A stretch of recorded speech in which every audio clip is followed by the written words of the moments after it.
First, we got another caller. Hi, welcome to the show. Hi. Is it a good idea to add my husband as an authorized user on my credit card to help him increase his credit score? So, what you're talking about is actually doing piggybacking, and a lot of people will do that hoping that it'll improve their credit. So, it really depends on how his credit looks right now. And you do want to think about that. If his you want to is his score low because he just doesn't have any credit?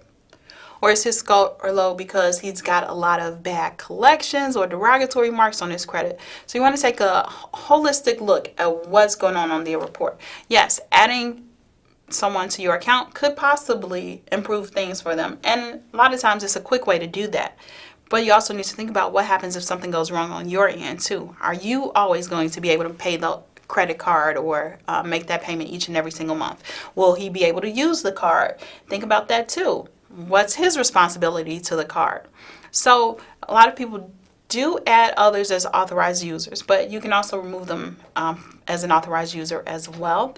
And another thing that I want you to think about, this just changed a few months ago. So even if you add someone to your card as an authorized user, it might not impact their credit at all, because guess what? They're not going to report it to the credit bureau.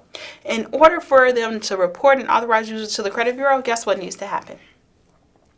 That creditor needs to have that person's date of birth and social security number in order to report it to the credit bureau. If they don't ask you for that, if you just call and say, hey, I want to add my husband on my account, and they're like, okay, what's his name? We'll send you out another card.